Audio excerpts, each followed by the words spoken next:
pense que c'est une des choses les plus traumatisantes et les plus difficiles à accepter pour un athlète. Moi, je le vois vraiment comme ça, en tout cas.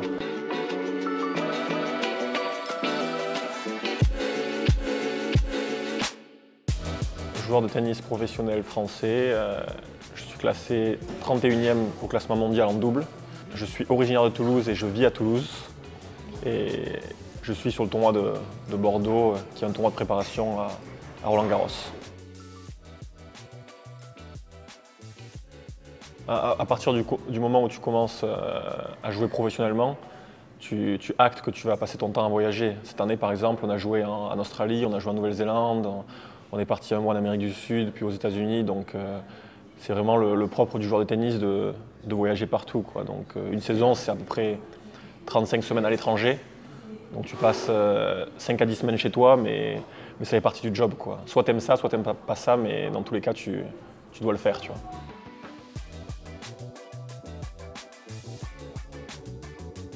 Au niveau de la vie sociale et la vie familiale, c'est hyper difficile à mettre en place. On est tellement absent. Moi, je prends mon cas, par exemple, j'étais dans une relation de 8 ans, je me suis fait larguer il y a un mois, et je la comprends. Parce que je suis jamais là, je passe 35 semaines à l'étranger, donc au bout d'un moment, c'est vrai que quand tu arrives à des âges vers la trentaine, tu as peut-être envie de quelque chose de différent, tu vois, de te poser, d'avoir une vie plus classique, plus normale. Donc c'est difficile à vivre, mais bon, à partir du moment où tu fais ce que tu aimes, et que tu kiffes ton sport et que c'est ta passion, moi dans mon cas je suis prêt à tous les sacrifices pour vivre ça, quoi. C'est vraiment le truc qui me rend heureux au quotidien, et après il faut arriver à gérer petit à petit, tu vois, et trouver des moyens de faire en sorte que tout le monde s'y retrouve. Mais c'est pas évident. Non, sur la longévité de ma carrière et ma relation au tennis, je pense que je peux jouer encore très longtemps. J'ai 34 ans et je me vois jouer au moins jusqu'à 40 ans. Si ce n'est plus, mais c'est un mode de vie que j'adore, tu vois, je vis de ma passion, je m'éclate au quotidien, donc tant que je garderai cette flamme et cette envie de performer et que je serai à un bon niveau compétitif, je continuerai. Ça va dépendre aussi de la relation que j'aurai avec mon partenaire. Si on arrive à continuer à garder, à préserver cette amitié et cette super relation, je pense qu'on peut encore avoir pas mal de belles années ensemble. C'est mon objectif principal, tu vois. Sur ce qui est rapport avec le partenaire en double, je pense que ça varie d'un joueur à l'autre. Dans mon cas, c'est une relation qui est beaucoup plus que du sport, tu vois, beaucoup plus que du tennis. C'est pas du tout un collègue, c'est mon meilleur pote. Ça fait 3 ans et demi qu'on joue ensemble. On se connaît depuis qu'on a 10-15 ans, donc ça fait 20 ans. On a voyagé partout dans le monde, on a vécu tellement de trucs ensemble, donc c'est une vraie amitié, tu vois. Mais ça dépend des équipes. Tu as des équipes qui vont jouer une semaine avec un joueur, qui vont changer. Par exemple, cette semaine, je jouais avec un Australien que je connais à peine, à qui j'ai parlé 5 ou 6 fois dans ma vie, tu vois, là c'est vraiment une relation collègue de travail, on essaie de créer une relation. Mais avec mon partenaire habituel, ça n'a rien à voir avec ça, on est quasiment meilleurs amis, donc c'est une relation qui est vraiment géniale et qui rend le circuit beaucoup plus agréable à vivre.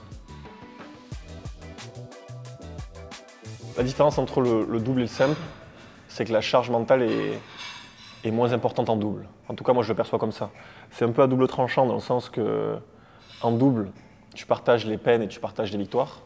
Donc ça, c'est hyper agréable et tu peux toujours mettre la faute sur ton partenaire si tu as mal joué, tu vois, tu as toujours cette possibilité-là. En simple, quand tu perds, c'est que toi. Donc ça, c'est le premier facteur qui est assez intéressant et qui est plus facile à gérer. Le deuxième facteur qui est un peu plus compliqué, c'est la pression de ton partenaire, tu vois. Si par exemple tu fais un mauvais match, tu peux culpabiliser, te sentir un peu mal parce que tu as mal joué, lui a peut-être bien joué, mais on a quand même perdu. Donc tu sens que tu le fais perdre. Pareil pour tout ce qui est blessure, tu vois, en ce moment mon partenaire est blessé et lui il se sent un peu mal parce qu'il a l'impression de m'abandonner et c'est vrai que ça nous empêche de progresser, de nous préparer de façon optimale pour Roland-Garros.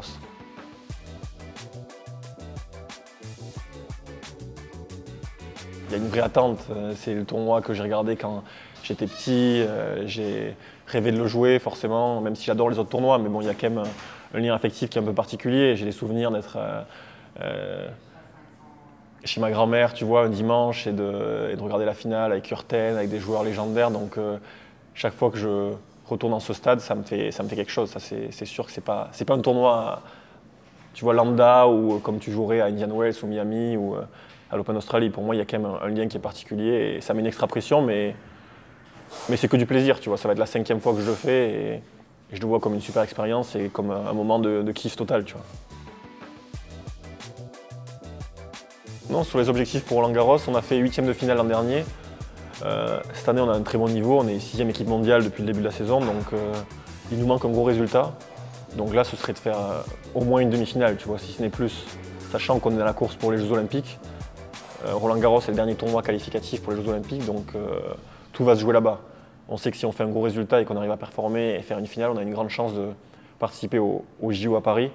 Donc c'est un peu le tournoi la dernière chance et on va tout faire pour être le meilleur possible, mais ouais, on a des bonnes chances. Au vu de la façon dont on joue cette année, je pense qu'on a des bonnes chances d'aller loin dans le tournoi. Le stress du contrôle positif sur cette épée de Damoclès que tu as un peu au-dessus de la tête en permanence, moi ça me stresse beaucoup. Mais je pense que quand tu es propre et quand tu sais que tu n'as rien à te reprocher, le fait de se dire que tu peux potentiellement être suspendu à vie ou pour 5 ans ou pour 10 ans pour un truc que tu n'as pas fait, ça me terrorise. Tu vois, avec mon pote, avec mon partenaire ou mon coach, parfois on rigole, on se dit mais t'imagines, tu prends un contrôle positif parce que tu as pris de la gélatine ou un complément alimentaire qui était contaminé, ça te change la vie en fait, tu vois. Ça te change la vie, tu dois arrêter ta carrière, tu es mis en stand-by. D'un point de vue réputation, les gens te perçoivent différemment. Je pense que c'est une des choses les plus traumatisantes et les plus difficiles à accepter pour un athlète. Moi, je le vois vraiment comme ça en tout cas. C'est pour ça que je prends très peu de compléments alimentaires et que je fais très attention à ce que je fais.